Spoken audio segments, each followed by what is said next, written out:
नमस्कार, मी सुवर्णा. संध्याकाळच्या बातम्यांमध्ये आपल्या सगळ्यांचं स्वागत. सुरुवात एका महत्त्वाच्या बातमीने करूया. नॅशनल हेराल्ड प्रकरणावरून राज्यात सामना बघायला मिळतोय. हा सामना आहे भाजप आणि काँग्रेस यांच्यात.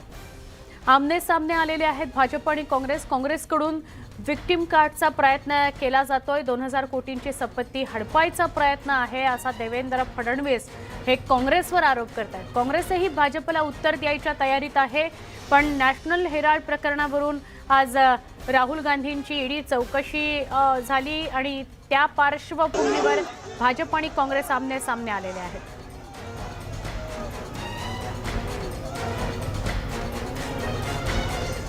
विक्टिम कार्डचा प्रयत्न काँग्रेसकडून केला जातोय असा आरोप देवेंद्र फडणवीसांनी केला. तर देवेंद्र फडणवीसांच्या या आरोपांना उत्तर देण्याचा प्रयत्न काँग्रेस करत आहे.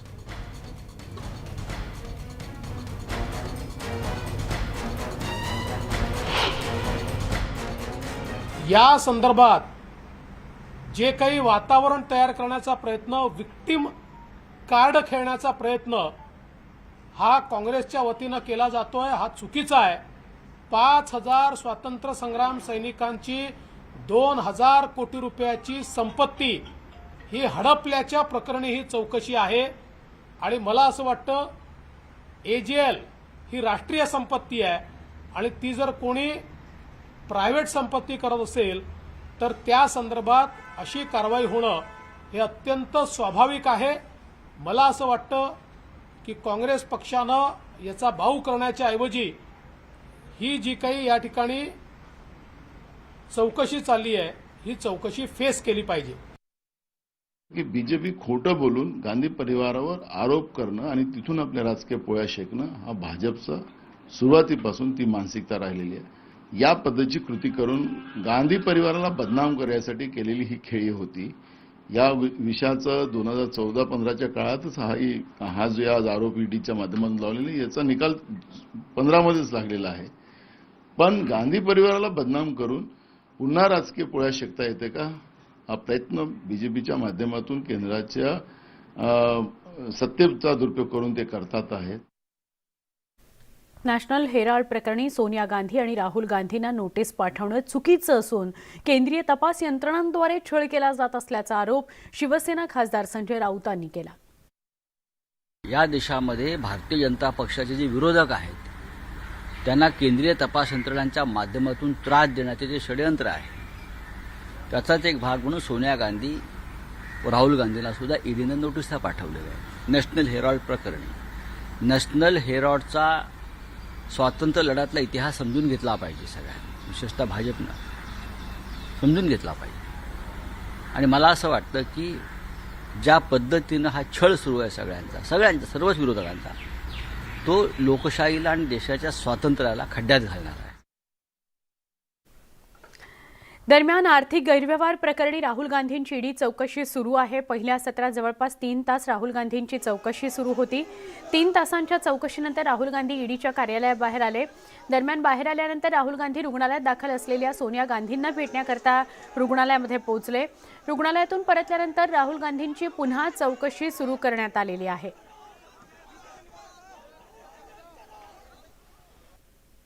राहुल गांधी जेवणाच्या सुट्टीनंतर पुन्हा एकदा आता पोहोचलेले आहेत आणि समोर जर बघितलं इथे राहुल गांधींचा कॉन्वॉय आहे आणि या कॉन्वॉयमध्ये राहुल गांधी आहे. आणि राहुल गांधी आता यापूर्वी त्यांनी सोनिया गांधीची भेट घेतली, त्यानंतर काँग्रेस नेत्यांची भेट घेतली, तर पुन्हा एकदा ते आता ईडीच्या मुख्यालयामध्ये जात आहे. ईडीच्या मुख्यालयामध्ये राहुल गांधी सोबत त्यांचे वकील देखील आहे.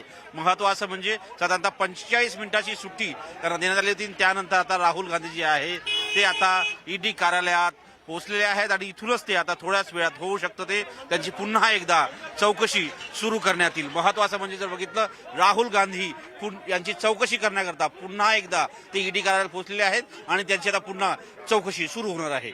महत्त्वाचं म्हणजे जर बघितलं या सगळ्या पार्श्वभूमीवरती मोठा पोलीस बंदोबस्त आहे आणि या सगळ्या याच्यात जर बघितलं तर या भागामध्ये असं म्हणता येईल की दुसऱ्या कुठल्याही व्यक्तीला जाण्यास बचाव करण्यात आलेला आहे. आणि एक अतिशय महत्त्वाचं म्हणजे इथे चारही बाजूनी देखील ईडी कार्यालयाला सुरक्षेचा बंदोबस्त ठेवण्यात आला आहे. सीआरपीएफ आहे, दिल्ली पोलीस आहे. पण आता थोड्याच क्षणापूर्वी राहुल गांधी ईडी कार्यालयात पोहोचले आहे. पुन्हा एकदा त्यांची चौकशी सुरू होणार आहे आणि ही चौकशी 3 टप्प्यात असण्याची शक्यता आहे. ईडी कार्यालयावरून व्हिडिओ जर्नलिस्ट वाईससह प्रशांत रामदास, न्यूज 18 लोकमत. पुढच्या बातम्यांकडे वळूया. राज्यसभा निवडणुकीनंतर आता राज्यात विधान परिषदेच्या निवडणुकाही रंगणार आहेत. राज्यात विधान परिषदेच्या 10 जागांकरता 11 उमेदवार निवडणुकीच्या रिंगणात आहेत. भाजपनं पाठिंबा दिलेले अपक्ष आमदार सदाभाऊ खोत यांनी अर्ज मागे घेण्याच्या शेवटच्या दिवशी आपला उमेदवारी अर्ज मागे घेतला. मात्र काँग्रेसचे उमेदवार भाई जगताप यांनी आपला अर्ज कायम ठेवलेला आहे. या निवडणुकीच्या रिंगणामध्ये महाविकास आघाडीचे 6 तर भाजपचे 5 उमेदवार रिंगणात आहेत. महाविकास आघाडीत काँग्रेसकडून चंद्रकांत हंडोरे, भाई जगताप, राष्ट्रवादी काँग्रेसकडून एकनाथ खडसे, रामराजे नाईक निंबाळकर, शिवसेनेकडून सचिन अहिर आणि आमशा पाडवी निवडणुकीच्या रिंगणात आहेत. तर भाजपकडून प्रवीण दरेकर, राम शिंदे, श्रीकांत भारतीय, उमा खापरे, प्रसाद लाड हे उमेदवार निवडणुकीच्या रिंगणात आहेत.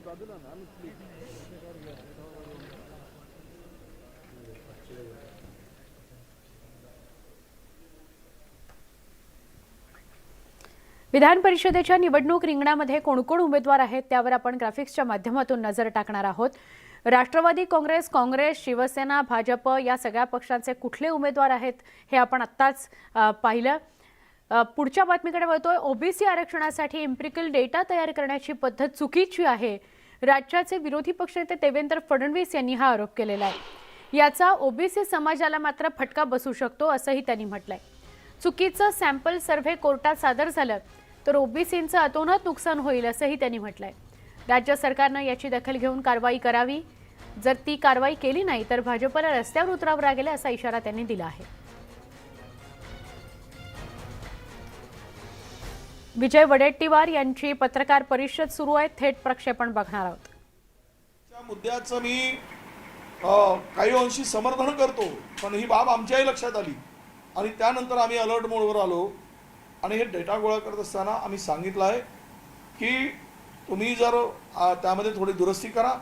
आता अशी दुरुस्ती करायचं ठरलं आहे की हे डेटा गोळा करत असताना गावामध्ये सरनेम नंतर त्या सरनेमची माणसं कुठल्या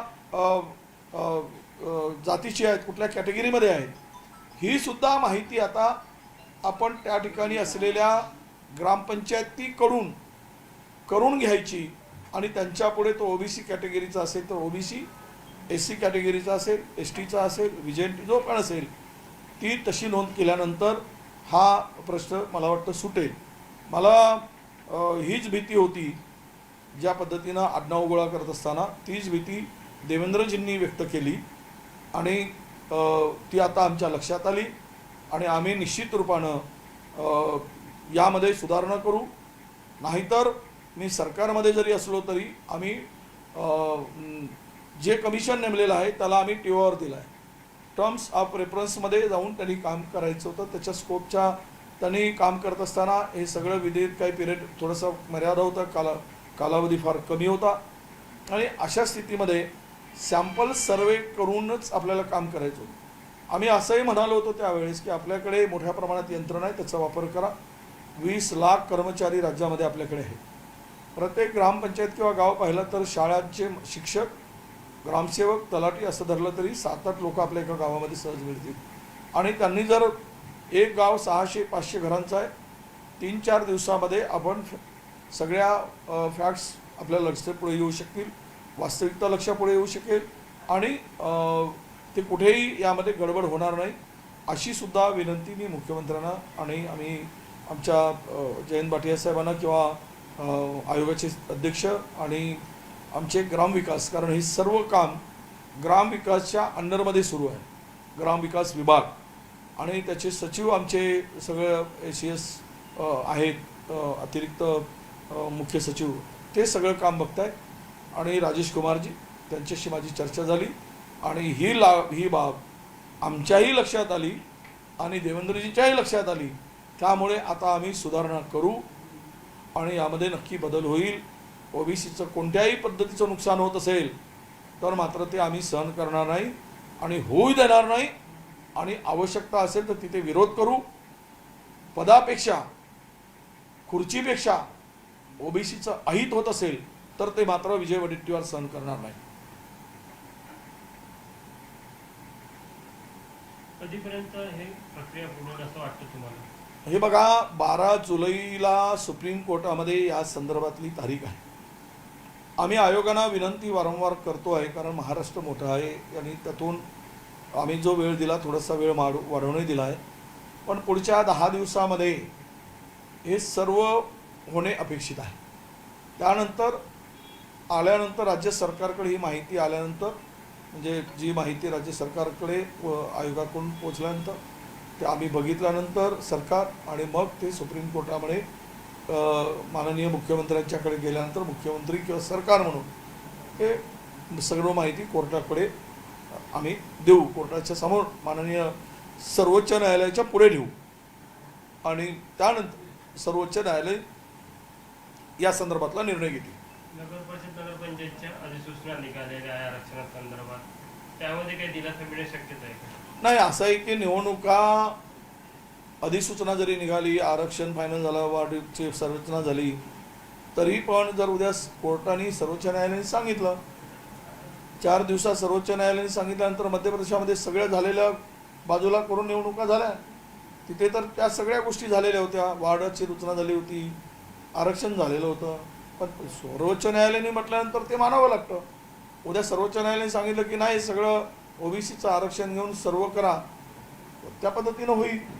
शेवट निर्णय हा माननीय सर्वोच्च न्यायालयाचा आहे.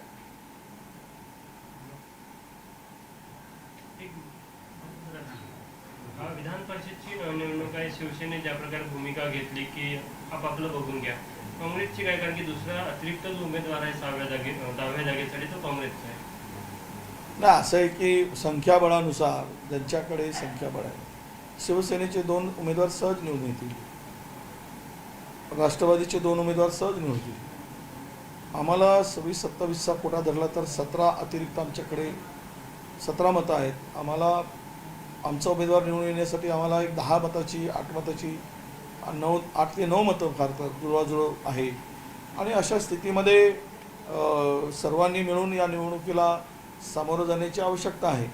मला माहीत नाही की शिवसेनेची तुम्ही भूमिका सांगताय ती अधिकृत आहे की अनधिकृत आहे, पण त्यांच्याबरोबरही चर्चा करू आणि माननीय मुख्यमंत्र्यांच्याबरोबर चर्चा, सर्व आमचे हायकमांड म्हणजे महाराष्ट्रातील नेते आहेत, आमचे कोर कमिटी आहे, यामध्ये चर्चा होईल आणि चर्चा करून शेवट एक उमेदवार, आज 10 जागा आहेत, 5 जागा तर सहज निवडून येतील, 6वी जागाही निवडून आणायची असेल तर अपक्ष किंवा काही घटक पक्षाची गरज आहे आणि फार काही मतांची गरज नाही, 8-9 मतांची गरज आहे.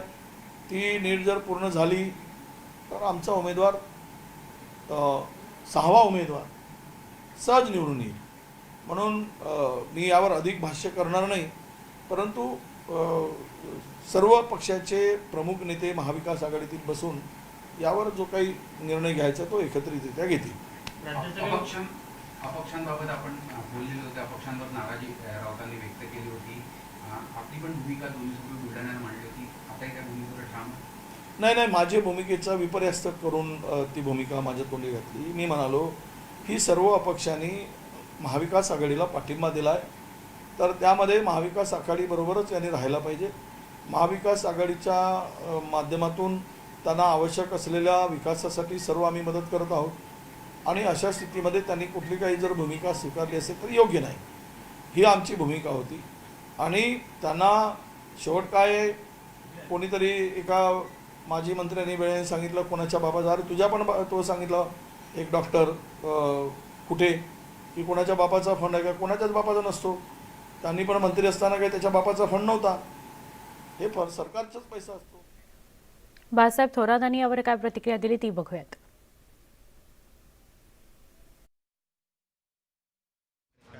आमचे प्रयत्न महाविकास आघाडी म्हणून आहे, त्यांच्यात भेद निर्माण करण्याचा प्रयत्न कोणीही करू नये. आम्ही करतोय ते कायद्यानं टिकणारं अशाच प्रकारचे करतो आणि आम्हाला त्यामध्ये न्याय, ओबीसींना आम्हाला न्याय मिळेल याची खात्री आम्हाला आहे. पुढच्या बातमीकडे वळूया. राज्यसभेनंतर विधान परिषदेची रंगत वाढणार आहे. विधान परिषदेसाठी शिवसेनेचा सावध पवित्रा बघायला मिळतोय. अयोध्या दौऱ्यावर शिवसेनेचे आमदार जाणार नाहीत असं समोर येत आहे. शिवसेनेचे नेते आणि कार्यकर्ते फक्त अयोध्या दौऱ्यावर जातील. 15 जूनला आदित्य ठाकरे अयोध्या दौऱ्यावर आणि 20 जूनला विधान परिषद निवडणूक होणार आहे. त्यामुळे हा निर्णय घेण्यात आलाय असं कळतं.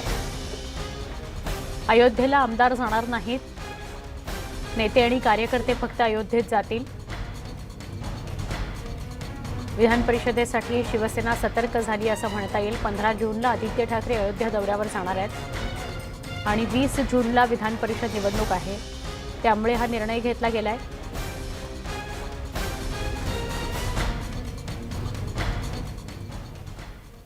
विधान परिषद निवडणुकीमध्ये भाजपा 5वी जागा नक्की जिंकेल असा विश्वास राज्याचे विरोधी पक्षनेते देवेंद्र फडणवीसांनी व्यक्त केला. ही निवडणूक बिनविरोध व्हावी याकरता प्रयत्न करण्यात आले. मात्र काँग्रेसनं आपला दुसरा उमेदवार मागे न घेतल्यानं ही निवडणूक अटळ असल्याचं फडणवीस म्हणाले. ही निवडणूक होणार असली तरी राज्यसभेपाठोपाठ विधान परिषदेतही भाजपचा 5वा उमेदवार जिंकेल असं फडणवीसांनी स्पष्ट केलंय. ही सत्तारूढ पक्षामध्ये खूप मोठा अनरेस्ट आहे आणि त्या अनरेस्टला कुठेतरी जागा हवी आहे, म्हणून आम्ही 5वी जागा लढवतो. 5वी जागा लढवत असताना त्याचे काही आराखडे आम्ही तयार केले आहेत. हे खरं आहे की हे सोपं नाही आहे, पण मला विश्वास आहे की आम्ही 5वी जागा निश्चितपणे निवडून आणू. विधान परिषद निवडणुकीमध्ये अर्ज मागे घेण्याच्या शेवटच्या दिवशी मोठ्या घडामोडी घडल्या. भाजपनं पाठिंबा दिलेले अपक्ष आमदार सदाभाऊ खोत यांनी उमेदवारी अर्ज मागे घेतला. आज दुपारी 3 वाजेपर्यंत अर्ज मागे घेण्याची वेळ होती. सुरुवातीला काँग्रेसनं आपला दुसरा उमेदवार मागे घेतल्यास सदाभाऊ खोतही अर्ज मागे घेतील अशी चर्चा होती. मात्र काँग्रेसनं आपला दुसरा उमेदवार निवडणुकीच्या रिंगणात ठेवलाय. याचवेळी सदाभाऊ खोत यांनी मात्र भाजपच्या पाठिंब्यावर भरलेला अपक्ष हा उमेदवारी अर्ज मागे घेतलेला आहे.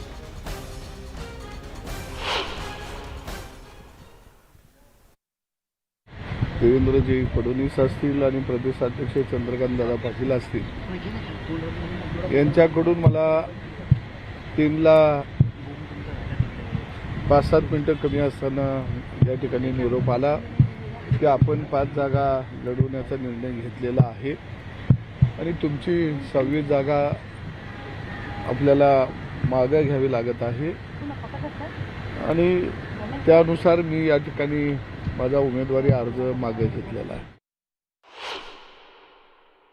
निश्चितपणानं भारतीय जनता पक्ष हा राज्यसभेसारखा चमत्कार केलेला या ठिकाणी पाहायला मिळेल. 5वी सीट निश्चित आमची निघेल, कारण राज्यातल्या अनेक प्रश्न अशा आहेत की त्या प्रश्नाला महाविकास आघाडी सरकारनं या ठिकाणी न्याय दिला नाही. कोरोनाच्या काळामध्ये मुख्यमंत्री हे घरात बसले आणि जनता मात्र रस्त्यावरती तडफडत होती. लाखो रुपये त्यावेळी आरोग्यावरती जनतेचं खर्च झालं. जनता राज्यातली कष्टकरी वर्ग कर्जबाजारी झाला आणि त्याला बेदखल यांनी केलेला आहे. विधान परिषदेच्या 10 जागांसाठी 20 जूनला निवडणूक होतीये. मात्र या निवडणुकीमध्ये भाजप नेत्या पंकजा मुंडे यांना उमेदवारी न दिल्यानं पंकजा मुंडे नाराज असल्याच्या चर्चांना उधाण आलं होतं. या संदर्भात पंकजा मुंडेंनीही कुठलंच भाष्य केलं नव्हतं. मात्र आता यावर विरोधी पक्षनेते देवेंद्र फडणवीस यांनी भाष्य केलंय. पंकजाताई भाजपच्या मोठ्या नेत्या असून त्यांच्याकडे मध्य प्रदेशचा चार्ज आहे. दरम्यान भाजप एक परिवार असून आम्ही सगळे या परिवाराचे घटक असल्याचं फडणवीस म्हणाले. पंकजाताई भारतीय जनता पक्षाच्या मोठ्या नेत्या आहेत. पंकजाताई यांच्याकडे मध्य प्रदेशचा चार्ज आहे.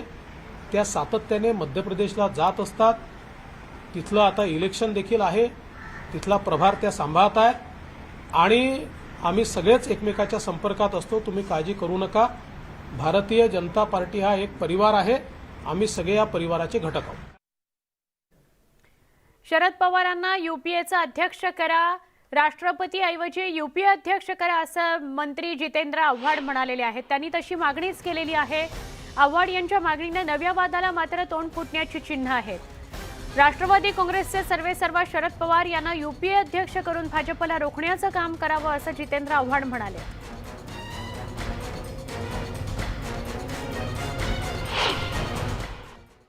राष्ट्रपतीची निवडणूक होत आहे. शरद पवार साहेबांना राष्ट्रपती पदाचा उमेदवार करावा अशी मोठ्या प्रमाणात विरोधी पक्षांची आणि यूपीए पक्षांच्या नेत्यांची मागणी आहे.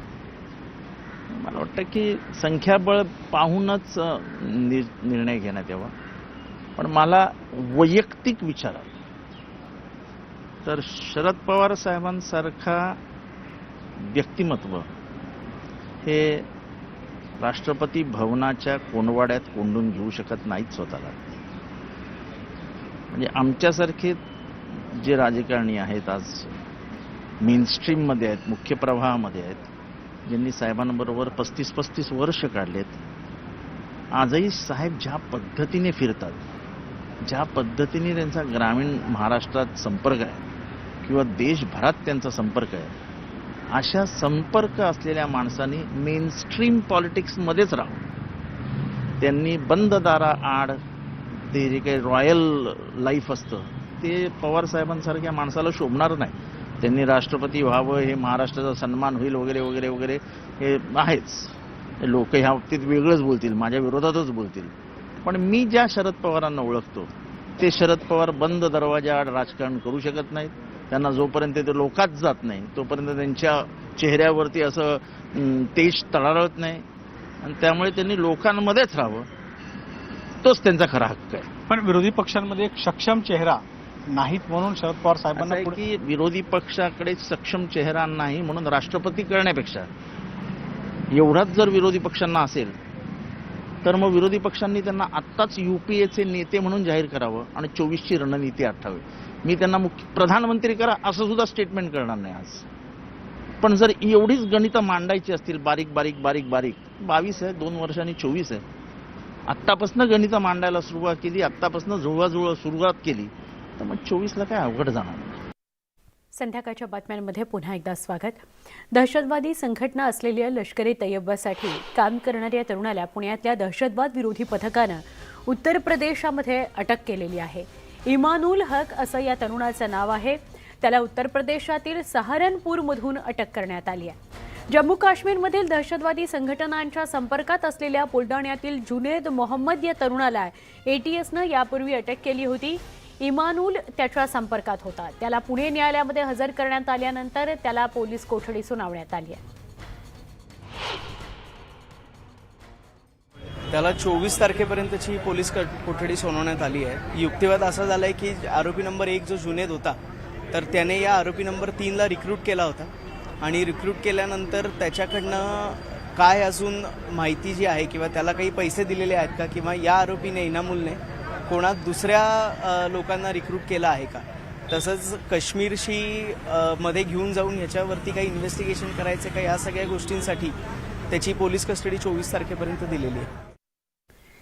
पंजाबी गायक सिद्धू मुसेवाला हत्याकांड प्रकरणातील शार्प शूटर संतोष जाधव याचा शोध घेण्यात पुणे ग्रामीण क्राईम ब्रांचला यश आलेलं आहे. पोलिसांच्या एका पथकानं त्याला गुजरातमधून अटक केली. त्याला रात्री उशिरा न्यायालयात हजर केल्यानंतर 20 जूनपर्यंत पोलीस कोठडी मंजूर करण्यात आली आहे. सलमान खान धमकी प्रकरणातही क्राईम ब्रांच त्याची चौकशी करणार असल्याची माहिती आहे. बाणखेले खून प्रकरणामध्ये गेल्या काही महिन्यांपासून पुणे ग्रामीण पोलीस संतोषच्या मागावर होते. त्यासाठी त्याचा गुजरात, राजस्थानमध्ये शोध घेतला जात होता. दरम्यान 4 दिवसांपूर्वी ग्रामीण पोलिसांनी महाकाल याला संगमनेर जवळून अटक केली होती.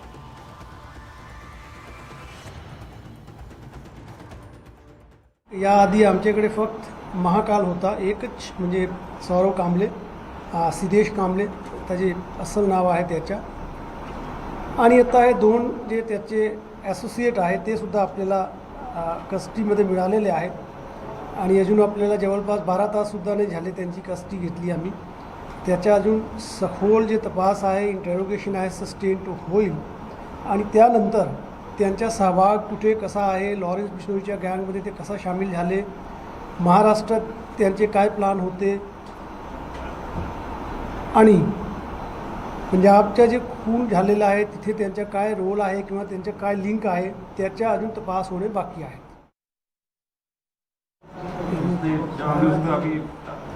उसने अपने बाल खुद ही काट लिए, तो मे भी उसका फोटो सर्कुलेट हो गया मीडिया में, आपकी सब इलेक्ट्रॉनिक मीडिया में, तो उसकी वजह से उसने वो किया तो हाइड हिज आइडेंटिटी. और वो वहाँ पे गुजरात में रह रहा था, तो नवनाथ और संतोष ये दोनों का काफ़ी क्लोज लिंक है. और नवनाथ ने उसको हाइड आउट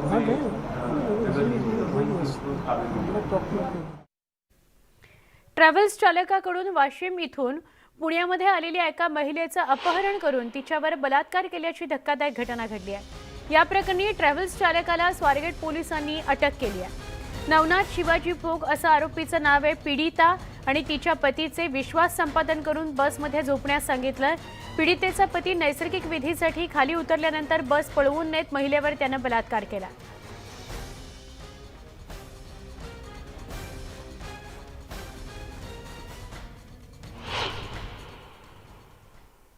त्याचा ड्रायव्हर आहे, त्यांनी ह्या लोकांना विचारलं की तुम्हाला कुठे चाललं आहे तुम्ही. त्यांनी सांगितलं आम्ही काम केलं दिवसभर आणि झोपायला आम्ही स्वारगेटला चाललेलो आहे स्टेशनला.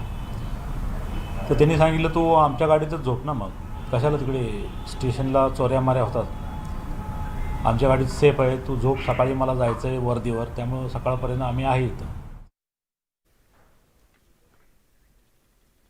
1 कोटी रुपयांच्या विम्याच्या हव्यासापोटी बायकोनं नवऱ्याचीच सुपारी देऊन हत्या केल्याची घटना बीडमध्ये उघडकीस आली आहे. मंचक पवार असं हत्या झालेल्या व्यक्तीचं नाव आहे.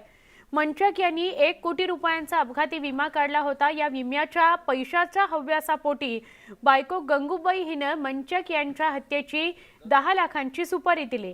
आरोपींनी मंचक यांची हत्या करून अपघाताचा बनाव वाटावा म्हणून मृतदेह बीड पिंपरगव्हाण रस्त्यावर फेकून दिला. पोलीस तपासात बायकोचं वागणं संशयास्पद आढळल्यानं सखोल चौकशी केली असता सगळा प्रकार समोर आला. या प्रकरणी पोलिसांनी आरोपी गंगूबाईसह सोमेश्वर गव्हाणे आणि श्रीकृष्ण बागला या 2 मारेकऱ्यांना अटक केलेली आहे. काल रात्री मृतदेह गावकऱ्यांना मिळून आला रस्त्यावर.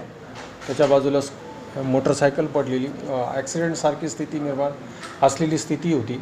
तर त्यांनी तो मृतदेह हॉस्पिटलला ॲडमिट केल्यावर ब्रॉड डेड म्हणून सांगण्यात आलं. परंतु त्याच्याजवळ असलेल्या मोबाईलवरून गावकऱ्यांनी फोन लावून मैताच्या पत्नीला तिथे बोलवून घेतलं आणि त्या फॅमिली सगळी तिथं आल्यानंतर त्यांच्या वर्तनामध्ये असं संशय वाटला. म्हणून आमची LCBचं पथक देखील तिथे प्रेझेंट होतं.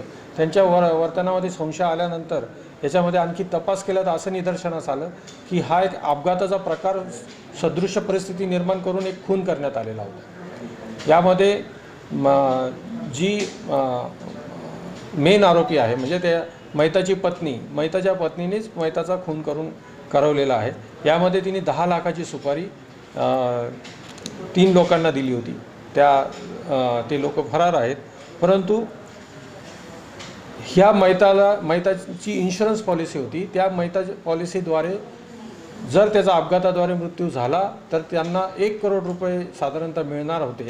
या मोहापायी त्यांनी स्वतःच्या पतीचा खून केलेला आहे. आता आरोपी किती अटक आहेत आणि किती फरार आहेत? आता आरोपी 3 अटक आहेत आणि 2 फरार आहेत. उद्या वटपौर्णिमा आहे. पत्नी 7 जन्म हाच पती मिळावा आणि आपल्या पतीच्या दीर्घायुष्याकरता वडाची पूजा करत असते. मात्र औरंगाबादमध्ये आज काहीतरी वेगळंच चित्र बघायला मिळालं. 7 जन्म काय पण 7 सेकंदही अशी पत्नी नको यासाठी पुरुषांनी पिंपळ पौर्णिमा साजरी केली. पिंपळाच्या झाडाला उलट्या 108 प्रदक्षिणा घालून ही पूजा करण्यात आली. त्रास देणाऱ्या पत्नीबरोबर 7 जन्म तर काय आम्ही 7 सेकंद सुद्धा थांबू शकत नाही. म्हणून आम्ही आज या मुंजाला 1 दिवस अगोदर, कारण उद्या यमराजा बिझी राहील म्हणून आजच आम्ही 1 दिवस अगोदर सांगतो का हे यमराजा या आमच्या पत्नी येऊन तुम्हाला खोटं नाटं सांगतील. कारण आम्हाला जो त्रास झालाय तो आम्हाला माहिती काय त्रास झालाय. त्याच्यामुळे यांच्याकडे 7 जन्म आम्हाला पाठवू नको, 7 सेकंद सुद्धा पाठवू नको. तो मादी कावळा त्या नर कावळ्याबरोबर केवळ अंडे तयार होईपर्यंत असतं. अंडे दिल्याच्या नंतर मादी कावळा ह्या अंड्यापर्यंत जात नाही. नर कावळा अंड्यातून पिल्लं बाहेर काढतो आणि त्या पिल्लाचं संगोपन करून लहानचा मोठा करतो. म्हणून बरेचसे पत्नी पीडित असे का त्यांच्या बायकांनी ते छोटे छोटे मुलं त्यांच्याकडे सोडून दिले आणि पळून गेले, निघून गेले आणि निघून जाऊन निघून गेला. त्यांच्यावर केसेसचा मारा केला, नवऱ्यावर केला, त्याच्या कुटुंबावर केला. या सगळ्या ह्याच्यात ते परेशान झाला आणि ते हातबल होऊन आत्महत्याकडे वळतात. कारण कोणी न्याय मिळत नाही, समाज सपोर्ट करत नाही, पोलीस यंत्रणा सपोर्ट करत नाही, इव्हन न्याय व्यवस्था पण. आम्ही आता असं बघतो का मी पत्नी पीडित झालो शेवटी मी वकील झालो आणि मी कोर्टात जेव्हा जातो आणि डायसवर जेव्हा मी कोर्टासमोर उभा राहतो तेव्हा बघतो का माझ्याकडून ते बघितलं जात नाही. कोर्ट पुरुषांची बाजू ऐकून देखील घ्यायला तयार नाही. औरंगाबादमध्ये टोळक्यांची दहशत पसरली आहे. औरंगाबादमधील शेकटा या परिसरामध्ये हा प्रकार घडलाय. इथं झालेल्या टोळक्याच्या हल्ल्यात 2 तरुण गंभीर जखमी झाले. पोलिसांना माहिती पुरवत असल्याच्या संशयावरून टोळक्यानं मारहाण केली. या प्रकरणी करमाट पोलीस ठाण्यात गुन्हा दाखल करण्यात आला.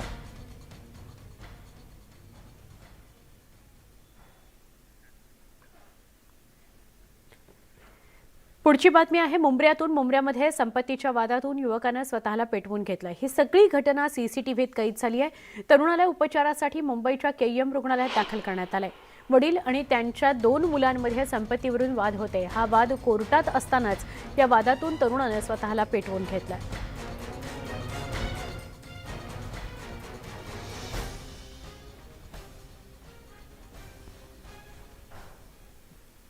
स्वागत. पंतप्रधान नरेंद्र मोदी जगद्गुरू संत तुकाराम महाराजांच्या शिव्या मंदिराच्या लोकार्पण सोहळ्याकरता उद्या देहूमध्ये येत आहेत. 20 जूनला तुकोबांच्या पालखीचं पंढरपूरकडे प्रस्थान होणार असून त्यापूर्वी लोकार्पणाचा सोहळा होत असल्यानं वारकऱ्यांमध्ये उत्साह आहे. देहूतील कार्यक्रम पार पडल्यावर पंतप्रधान नरेंद्र मोदी मुंबईत दाखल होतील. त्यांच्या हस्ते राजभवनामध्ये जलभूषण या नावानं उभारण्यात आलेल्या राज्यपालांच्या निवासस्थानाची इमारत आणि स्वातंत्र्य सैनिकांच्या स्मरणार्थ उभारलेल्या संग्रहालयाचं उद्घाटन हे कार्यक्रम पार पडणार आहेत. पंतप्रधान त्यानंतर नवी दिल्लीला रवाना होते.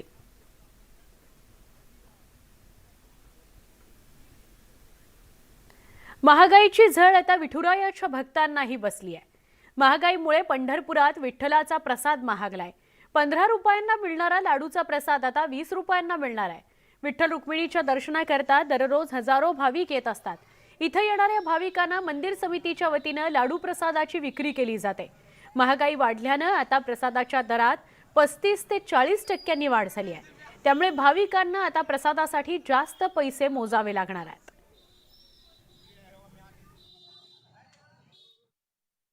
दोन वर्षापासून हा प्रसाद आहे तो बंद करण्यात आलेला होता, पण पुन्हा चालू करावा आणि जो आधीचा दर होता तोच दरामध्ये सगळ्यांना द्यावा. सर्व भाविकांना तो पूर्वी जो किंमत होती त्या लाडूची आता ती समितीने ती वाढवलेली आहे.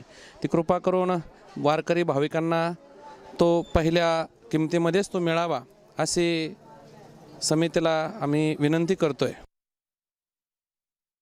कोरोनामुळे 2 वर्ष विठ्ठल रुक्मिणी मंदिर समितीतर्फे देणारा लाडू प्रसाद बंद होता आणि तो येत्या 20 जूनपासून त्याची विक्री चालू होणार आहे. परंतु त्या लाडूची किंमत वाढलेली आहे आणि एक लाडू 20 रुपयाला मिळणार आहे अशी माहिती मंदिर समितीने दिलेली आहे. विठ्ठलाचा प्रसाद जो मिळतो स्वस्तामध्ये त्याच्यामध्ये जे भाविकांचं समाधान होतो त्याला मात्र आता खंड पडणार आहे, कारण की हा लाडू 20 रुपये प्रमाणे मिळणार आहे. त्यामुळे भाविकांमध्ये पण नाराजी व्यक्त होत आहे आणि 2 वर्षानंतरनं आधी जो लाडू चालू होणार होता तो टेंडरमध्ये काही समस्या निर्माण झाल्या. जे टेंडरधारक होते ते न्यायालयात गेले आणि आता तो चालू होतोय, परंतु चालू होतोय पण तो महाग मिळणार आहे. त्यामुळे विठ्ठल भक्तामध्ये नाराजी आहे. पंढरपूरहून वीरेंद्र सिंह उत्पात, न्यूज 18 लोकमत. निवृत्तीनाथ महाराजांच्या पालखीचं आज पंढरपुराच्या दिशेनं प्रस्थान झालंय. त्र्यंबकेश्वरमधून पालखीचं प्रस्थान झालेलं आहे. यावेळी हजारोंच्या संख्येनं वारकरी पालखीसोबत पंढरपूरकडे निघालेले आहेत. कोरोनाच्या 2 वर्षांच्या निर्बंधांनंतर यंदा पालखी सोहळा उत्साहात साजरा केला जातोय. अशा त्र्यंबकेश्वरमध्ये वारकऱ्यांच्या मांदियाळीनं भक्तिमय असं वातावरण बघायला मिळत आहे.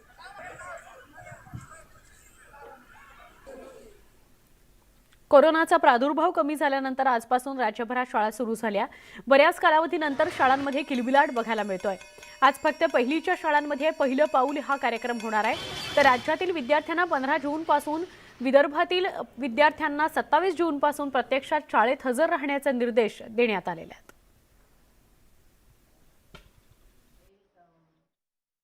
शाळेत पहिला दिवस कसं वाटतंय? मस्त वाटतंय मला. माझ्या टीचर पण मला आवडल्या. शाळेचा पहिला दिवस आहे तर मजा येते. शाळेचे जुने मित्रमैत्रिणी भेटतात, अभ्यास करायला भेटतोय. अगदी मुलांचा उत्साह अगदी ओसंडून वाहतोय, कारण जवळजवळ 2 वर्ष मुलं घरी होती आणि याच वर्षी शाळेचा हा पहिला दिवस आहे. त्यामुळे खूप उत्साहाने मुलं शाळेत आलेली आहे. आम्हाला वाटलं नव्हतं एवढा रिस्पॉन्स मिळेल, पण खूप छान, पालकांनी पण छान सहकार्य केले. यानंतर पालकांकरता मोठी बातमी आहे. स्कूल बसचा प्रवास आता 20% महागलाय. त्यामुळे पालकांच्या खिशावर अतिरिक्त भार येणार आहे. स्कूल बस मालक संघटनेनं हा निर्णय घेतला असून शाळेच्या पहिल्याच दिवसापासून ही दरवाढ लागू होणार आहे.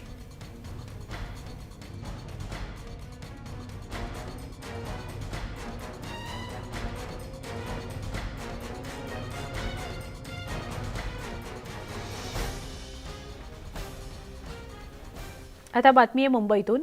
या आठवड्यामध्ये सलग 6 दिवस समुद्राला मोठी भरती येणार आहे. या काळात 4.5 मीटरपेक्षा उंच लाटा उसळणार आहेत.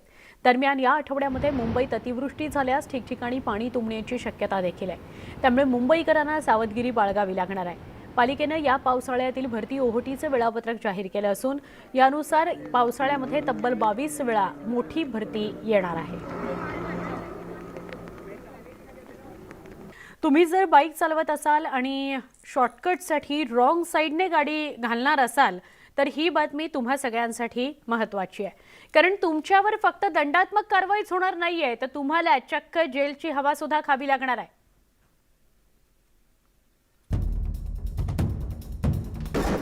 मुंबईकरांनो सावधान. वाहतुकीचे नियम पाळा, जेलवारी टाळा. विरुद्ध दिशेने येणाऱ्या चालकांवर कठोर कारवाई. 1000 चालकांना खावी लागणार जेलची हवा. एकीकडे विना हेल्मेट सहप्रवाशांवर मुंबई पोलिसांनी कारवाईचा बडगा उगारला असताना दुसरीकडे रस्त्याच्या विरुद्ध दिशेने गाडी चालवणाऱ्यांना थेट तुरुंगात धाडण्याचा निर्णय मुंबई पोलिसांनी घेतलाय.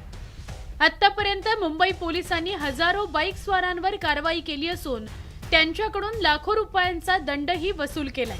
3000 पेक्षा जास्त मुंबईकरांना थेट कोर्टानं शिक्षा सुनावली असून अनेकांना आता जेलची हवा खावी लागणार आहे. विरुद्ध दिशेने गाडी चालवल्यामुळे मुंबईमध्ये अपघाताचं प्रमाण कमालीचं वाढलेलं आहे. या सर्वांवरती चाप बसवण्याकरता मुंबई पोलिसांनी आता विरुद्ध दिशेने गाडी चालवण्यावरती कठोर कारवाई करायला सुरुवात केलेली आहे. ती कारवाई म्हणजे FIR दाखल करून थेट कोर्टामध्ये खटला चालवला जातोय. एवढी गंभीर स्वरूपाची कारवाई करून देखील जर विरुद्ध दिशेने गाडी चालवणाऱ्यांना चाप बसला नाही तर याहीपेक्षा गंभीर कारवाई काय करता येईल यावर देखील मुंबई पोलीस विचार करत आहेत. विरुद्ध दिशेने गाडी चालवणाऱ्यांवर जानेवारी महिन्यापासूनच कारवाई सुरू करण्यात आली आहे. पण ही कारवाई फक्त दंडात्मक स्वरूपाची होती. त्यामुळे चिरीमिरी देऊन सुटणाऱ्या वाहन चालकांना अद्दल घडवण्याकरता मुंबई पोलिसांनी कठोर पावलं उचलली आहेत. मुंबईच्या 12 झोनमधून विरुद्ध दिशेने गाडी चालवणाऱ्या 15,344 मुंबईकरांवर कारवाई करण्यात आली आहे. यापैकी 7,010 मुंबईकरांवर मुंबई पोलिसांनी दोषारोपपत्र दाखल केलंय. त्यापैकी 3,434 मुंबईकरांना न्यायालयानं शिक्षा सुनावली आहे. बेदरकारपणे वाहन चालवणारे वाहतूक विभागाच्या रडारवर असले तरीही विना हेल्मेट प्रवास करणाऱ्या सहप्रवाशांवर कारवाईचे संकेत पोलिसांनी दिलेत. इतकंच काय तर विरुद्ध दिशेने वाहन चालवणाऱ्यांवर कारवाई येत्या काही दिवसात आणखी तीव्र केली जाणार आहे असंही मुंबई पोलिसांच्या जनसंपर्क अधिकाऱ्यांनी सांगितलं. मुंबई पोलीसतर्फे माननीय पोलीस आयुक्त यांच्या वतीने मी आवाहन करतो की सर्व दुचाकी तसेच 4 चाकी वाहन चालकांनी मोटर वाहन कायदा याचे नियम पाळावेत आणि कुठल्याही प्रकारे इतरांना त्रास होणार नाही, अपघात होणार नाही याची काळजी घ्यावी. न्यायालयानं शिक्षा सुनावलेल्या 3,434 मुंबईकरांपैकी काही जणांना मोठ्या आर्थिक दंडाची शिक्षा सुनावली गेली आहे. पण जर अशाच प्रकारे विरुद्ध दिशेने गाडी चालवण्याचे प्रकार थांबले नाहीत तर कारावासाची शिक्षा होईल असे गुन्हे दाखल करून तशी न्यायालयाला विनंती देखील मुंबई पोलीस करणार आहेत. अजित मांढरेसह bureau report, news 18 Lokmat, Mumbai. Bike चालवा किंवा कार चालवा, वाहतुकीचे नियम पाळा, सहप्रवाशाने हेल्मेट घालणं असेल किंवा रॉंग साईडने आपली बाईक न टाकणं असेल, या गोष्टींकडे काटेकोरपणे लक्ष ठेवा. पुढची बातमी. पीक विम्याच्या बीड पाट्यांचा राज्यभर मोठा गाजावाजा झाला होता. मात्र पीक विम्याच्या बीड पॅटर्नमध्ये अनेक त्रुटी आहेत असा आरोप आता शेतकरी करू लागलेले आहेत. बीड पॅटर्नमध्येही विमा कंपन्यांचं उखळ पांढरं होत असल्याचं समोर येत आहे. पीक विम्याचा बीड पॅटर्न बिनकामाचा. शेतकऱ्यांचा बीड पॅटर्नला विरोध. बीड पॅटर्नमध्येही कंपनी मालामाल, शेतकरी मात्र कंगाल. पीक विम्याच्या बीड पॅटर्नचा सरकारी पातळीवर मोठा गाजावाजा करण्यात येतोय. प्रत्यक्षात परिस्थिती मात्र वेगळीच आहे. पीक विम्याचा बीड पॅटर्न कुचकामी असल्याचा आरोप शेतकऱ्यांमधून होतोय.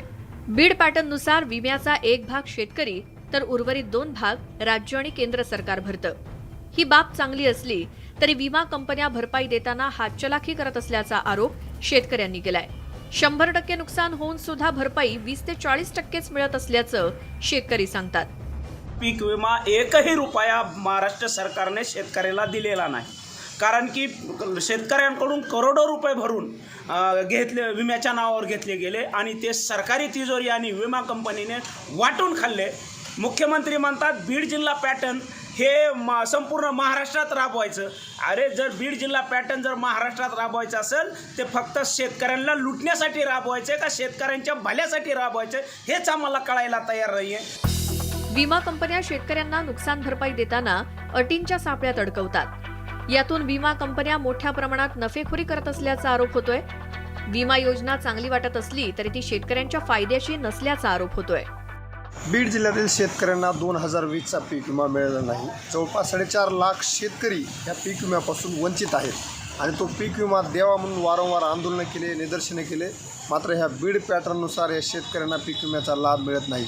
आता अर्धा जून सरला आहे तरीही पीक विम्याचा लाभ देत नसल्यामुळे शेतकऱ्यांना पुढील वर्षी पीक विमा भरायचा का नाही याबद्दलही साशंकता आहे. सोबतच पीक विमा कंपनीबद्दल अजिबात विश्वासार्हता राहिलेली नाही. पीक विम्याच्या बीड पॅटर्नमध्ये सुधारणा केली पाहिजे. तो अधिक शेतकरी भिमुख असला पाहिजे. नाहीतर ही योजना म्हणजे विमा कंपन्यांसाठी आयतं कुरणच होण्याची शक्यता नाकारता येत नाही. सुरेश जाधव, न्यूज 18 लोकमत, बीड.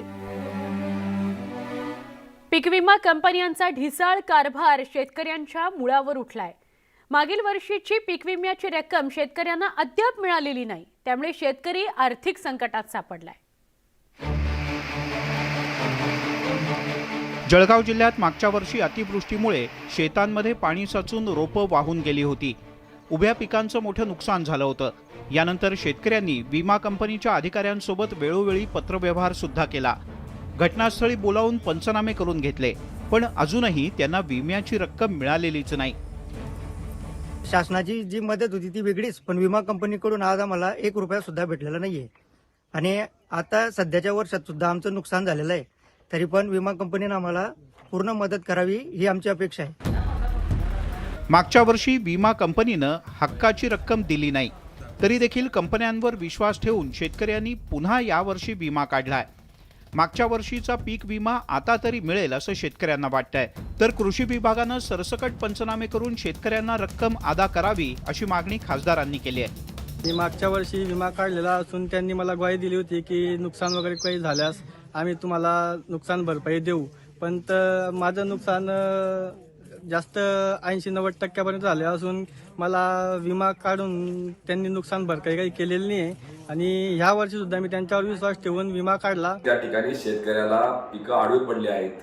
पीक विमा कंपनीला पंचनामे करण्याचा 31 मेचा रावेरचा जर आपण रेशो बघितला 3500 शेतकऱ्यांनी इंटिमेट केलं होतं. केवळ 700 पंचनामे 10 दिवसात होऊ शकले. म्हणजे महिना त्यांचे शेत खाली होणार नाही. जोपर्यंत पंचनामे होत नाही तोपर्यंत पिकं काढता येत नाही आणि उद्ध्वस्त झालेले पिकं काढत तोपर्यंत खरीपाची तयारी करू शकत नाही. केळीचे बाग आडवे झाल्यानं 15 गावांमधील केळी उत्पादक शेतकऱ्यांचं कोट्यवधी रुपयांचं नुकसान झालंय. शेतकरी संकटात असल्यानं पीक विमा कंपन्यांनी ताबडतोब विम्याचा निपटारा करणं गरजेचं आहे. नितीन नांदुरकर, न्यूज 18 लोकमत, जळगाव. एक महत्त्वाची बातमी येते. रुग्णवाढ होऊन सुद्धा लसीकरणाकडे पाठ फिरवणारे लोक आपल्याला बघायला मिळत आहेत. राज्यातले 8% नागरिक असे आहेत जे रुग्णवाढ होतीये तरी देखील लसीकरणाकडे पाठ फिरवत आहेत. लसीकरणापासून दूर राहिलेले नागरिक 70 लाख आहेत. 70 लाख नागरिकांनी अजूनही पहिला डोस घेतलेला नाही. तर राज्यात 1 कोटीहून अधिक लसींचा साठा पडून आहे. शहरातल्या नागरिकांची लसीकरणाकडे पाठ फिरवताना ची परिस्थिती आपल्या समोर आहे. सर्वात जास्त लसीकरण मुंबईत झालेलं आहे. सर्वात कमी लसीकरण नंदुरबारमध्ये झालेलं आहे. या बातमीसह संध्याकाळच्या बातम्यांमध्ये इथेच थांबणार आहोत. न्यूज 18 लोकमतच्या YouTube चॅनलला सबस्क्राईब करायला विसरू नका. फेसबुक, ट्विटर, इंस्टाग्रामवर आम्हाला फॉलो करा म्हणजे सगळ्या ताज्या बातम्या तुमच्यापर्यंत पोहोचतील. माझा सहकारी मिलिंद अजून काही महत्त्वाच्या घडामोडी घेऊन काही क्षणात तुमच्यासोबत उपस्थित होतोय. पहा फक्त न्यूज 18 लोकमत.